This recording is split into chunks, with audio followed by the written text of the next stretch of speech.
Heyo, viewers! George here to talk about ta-da! The Last of Us. Funny story, this game was sold out at a few of the places where I go and buy games around my place. So I had to wait like a few weeks, not a few weeks, so a little while after it had come out for their next shipment. I was shocked, actually, to see that, because I've never experienced where like a game has come out where it was sold out within the first week, so that was weird. But I'm glad I got it finally, because it's actually a very fun game, and I expect no less from Naughty Dog, of course. How to describe it? If you haven't seen the multiple people talking about this game online, or if you haven't gotten the whole thing ruined to you, it's it feels a lot like Uncharted, the way it moves around, but it's very story driven.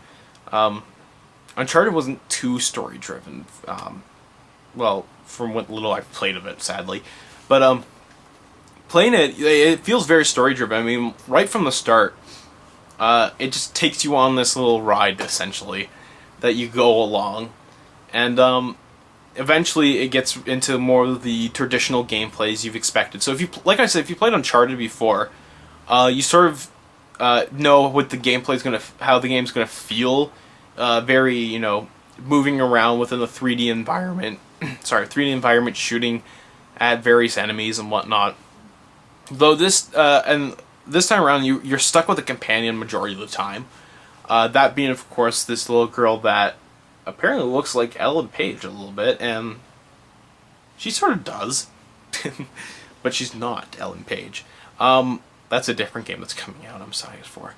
Okay, enough about that game.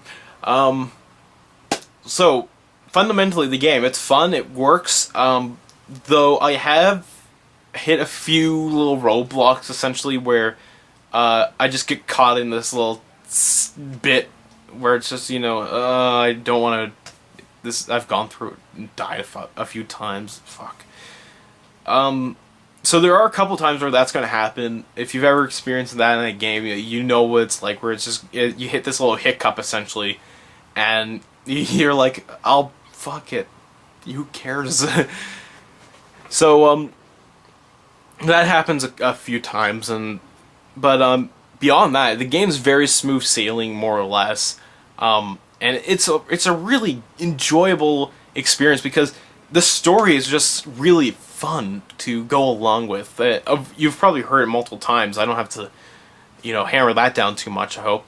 But it's really cool seeing the interactions between the characters, because that's really what it is. These two characters you've never met before, though there are some bits that I try not to spoil as much as I can.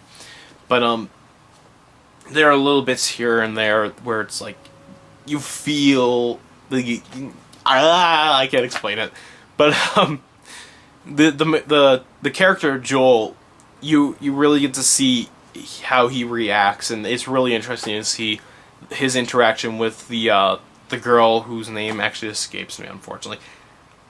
Ellie. Well, that's not weird at all. I just said she looked like Ellen Page. The argument's not helping.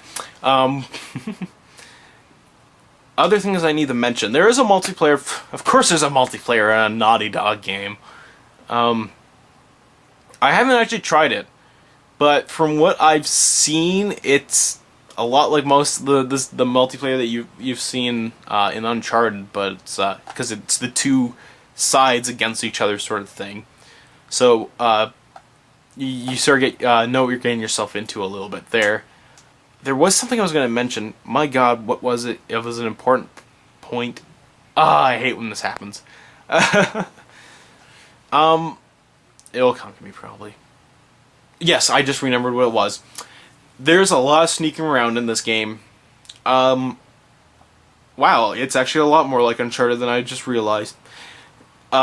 Which, I really hate when games do that, where they force you to have to be really sneaky and whatnot. And the game does that, and although it's not as bad as it could be in like a few other games, Yeah, it is present, and it's something you can't really work around. Like, you have to do a lot of, covering and whatnot. It definitely takes a lot from a lot of the modern third person gaming tropes, but it doesn't feel very contrived in that sense either. Where it's not like you have to, but it's probably the best idea. Like, you could go and shoot the guys out, but strategically, it's probably a little bit easier in most senses. Though, more or less, a lot of the times my conferences did end with me shooting people multiple times. So, what does that say about me? That's probably where my hiccups are happening, as I play my games differently. Overall, though, the game is fun, and it is definitely worth trying at some point. Though I would probably wait out until the price goes down a little bit, because, like I said, it feels a lot. The game does feel a lot like the Uncharted series. Like, it took like the engine of that essentially, and just plopped it in there, and they got the new characters and new stories and new environments. But it feels a lot like Uncharted, which is unfortunate, because I grew up with Naughty Dog when they had Crash Bandicoot, and that definitely did not feel like Uncharted. But I usually expect Naughty Dog to try and like do something different. Although the story is very different, although the story is actually a lot better, and definitely more emotionally involved, it just feels like Uncharted. But nevertheless, it's still worth trying. It's still worth you have to try it, no matter what, because it's a good game. It's just, it feels a little like Uncharted. I keep saying that, and I feel like I'm digging myself a hole a little bit, but that's basically it. Anything else I gotta add? Not really. I can't stress this enough. Although it's you have to play it. It's fun, and yeah, I don't want to dig myself a hole with saying any more than I probably have, because it's just repeating it. But with that all said and done, though, until next time, keep on gaming.